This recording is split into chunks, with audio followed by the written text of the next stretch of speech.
the Torah is not in heaven. It's here on earth. It's very clear. It's not esoteric. You don't need to spend thousands of dollars at the Kabbalah Center to understand what the Torah is all about.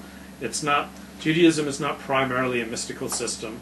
It does have mysticism, but it's not primarily a mystical system. It's not primarily an esoteric brand of knowledge. It's not Gnosticism, like this special hidden knowledge known only to a few.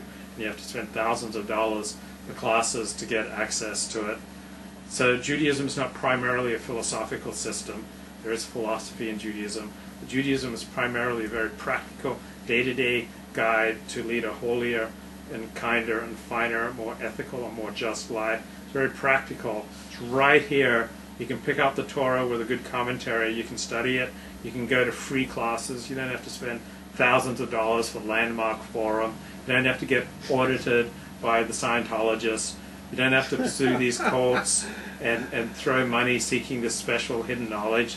Torah is very real, it's very practical, and it's very doable. It's right here. It's given for Jews and for non-Jews to learn from. It's to be your wisdom and understanding in the eyes of the nations. And here it is, and you do it, and you wear this, and you take this, and you eat this, and you don't eat this, and you go here, and you don't go there, and you associate with these people, you don't associate with them. Very practical, it's very real, it's very doable, it's not in heaven, it's right here, it's not esoteric, it's practical, it's a blueprint for leading a more ethical and holy life. Here it is, boom, you do it. You get up at 5:56 You every take a morning cold with shower. a cold shower, and then you head over and you do Daf Yomi, and you daven, Then you daven Shacharit, and then you come home and you get on the internet and you talk about porn. No! I don't know what. I mean to condemn it. Oh, okay. And this is what you're going to do. You're going to have two jobs. Yeah, that's what you need to do to make it in Jewish life. It's a tough life. It's tough to be Jewish. You have to work hard. You have to study hard. But the rewards are immense. What are the rewards? Tell them what the prizes they win. Okay. Here are the prizes you win if you lead an observant Jewish life. You're much less likely to be addicted to television, to nicotine, to alcohol, to drugs, to pornography. By leading an observant life, it cuts into your addictions. It's really hard to be addicted to television. You can't watch television on Shabbat. And if you're mandated to go pray 3 times a day, you have all these things that break what your natural predilections are. So you're less likely to be lonely. More than any other system that I know of, Orthodox Judaism creates ways for you to bond to other people. Now, it doesn't always happen. Rabs and I are loners. I've never been more lonely than the fact that I'm from. But you're a freak. Generally speaking, Orthodox Judaism, or even Judaism in general, provides so many ways for you to bond to other people. You're less likely to be lonely if you lead an observant Jewish life. You're less likely to go off on your own stupid, weird ideas, because it's really easy to convince yourself that what you're doing is okay. It's much more difficult to convince your community that what you're doing is okay. So you have community, you have guidance, you have rabbis, you have authorities who kind of watch over you and help you through life. Other prizes, you have purpose. Like, most people don't have purpose in their lives, like driving purpose.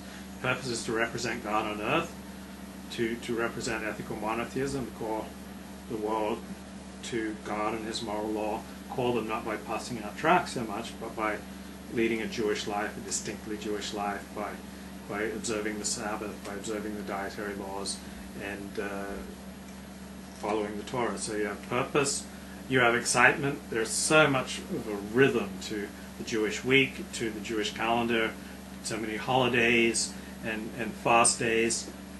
There are so many laws in Judaism.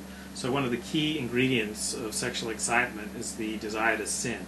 There are so many more opportunities to sin once you start studying the Torah and you learn more and more ramifications of what the Torah demands. And so then when you don't live up to something the Torah demands, you get this like illicit thrill that, whoa, I just committed a sin, and you haven't done anything that hurt anybody, but you just didn't live up to the Torah in one area. So you get much more of an illicit thrill if you start studying Torah, because then you detect right and wrong in much more broad areas of your life. and so your life is more exciting because like every minute you're being challenged to live up to what God wants, or you go, oh, forget it, I'm just going to do what I want for the next 3 hours, and then you get the illicit thrill of sinning.